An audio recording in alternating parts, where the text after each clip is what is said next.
بیوہ نکاح کا بیان۔ انہیں بےحدوں رسموں میں سے ایک یہ بھی ہے کہ بیوہ عورت کے نکاح کو برا اور عار سمجھتے ہیں، خاص کر کے شریف لوگ اس میں زیادہ مبتلا ہیں۔ شرع اور عقل جیسا پہلا نکاح ویسا دوسرا، دونوں میں فرق سمجھنا محض بے وجہ بے وقوفی ہے۔ صرف ہندوؤں کی میل جول اور کچھ جائیداد کی محبت سے یہ خیال جم گیا ہے۔ ایمان اور عقل کی بات یہ ہے کہ جس طرح پہلے نکاح کو بے روک ٹوک کر دیتا ہے، اس طرح دوسرا نکاح بھی کر دیا کریں۔ دوسرا نکاح دل تنگ ہوتا ہے تو پہلے نکاح سے کیوں نہیں ہوتا؟ عورتوں کو ایسی بری عادت ہے خود کرنا اور غیبت دلانا۔ تو درد کنارہ، اگر کوئی خدا کی بندی خدا اور رسول کا حکم سر آنکھوں پر رکھ کر بھی لے تو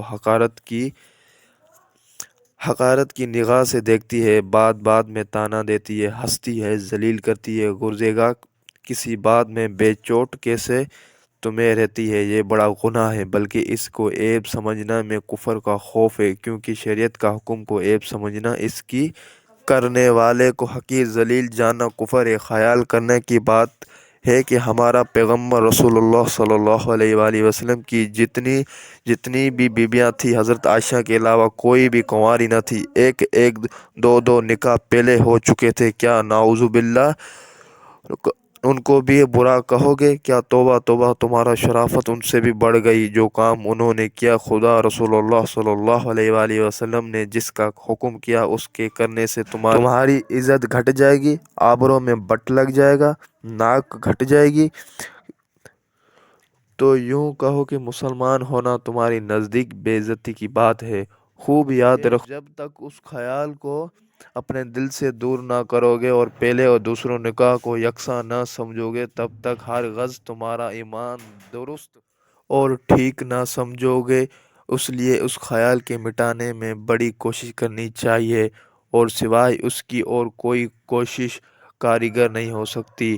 ننگ و ناموس کو دل سے، نکاح کو رسم اور رواج کو طاق پر رکھ کر اللہ، رسول اللہ صلی اللہ علیہ وآلہ وسلم کے راضی اور خوش کرنے کے لیے فوراً بیوہ عورت کا نکاح کر دیا کرو۔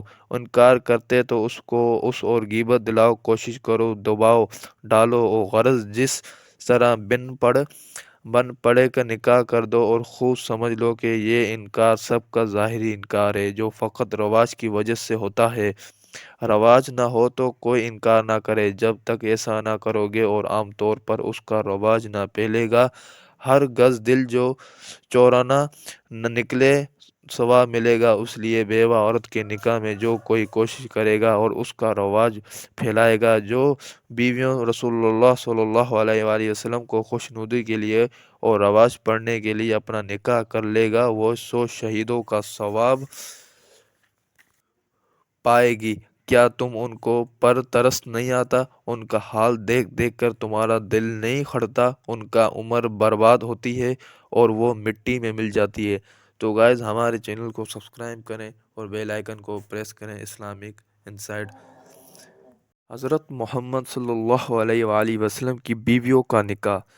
حضرت ختیجہ رضی کا مہر 500 درہم یا اس قیمت کی اونٹ تھے جو ابو طالب اپنے ذمے رکھا، اور حضرت سلمہ رضی کا مہر کوئی برتنے کی چیز تھی جو 10 درہم کی تھی، اور جو حضرت یوریا رہ کا مہر 400 درہم تھے، اور ام حبیبہ رضی کا مہر 400 دینار تھے جو حبش کے بادشاہ نے اپنے ذمے رکھا، اور حضرت سودا رضی کا مہر 400 درہم تھے، اور ولیمہ حضرت ام سلمہ رضی کا کچھ جو کا کھانا تھا، اور حضرت زینب رضی بنت جیش کے ولیمے میں ایک بکری ذبح ہوئی تھی اور گوشت روٹی لوگوں کو کھلایا گیا تھا، اور حضرت صفیہ رضی کی دفعہ جو کچھ صحابہ رضی کے پاس حاضر تھا سب جمع کر لیا گیا۔ یہی ولیمہ تھا حضرت عائشہ صدیقہ رضی کا ولیمہ۔ وہ خود فرماتی ہیں، نہ اونٹ ذبح ہونے نہ بکری، سعود رضی بن عبادہ کے گھر سے ایک پیالہ دودھ کا آیا تھا، بس وہی ولیمہ تھا۔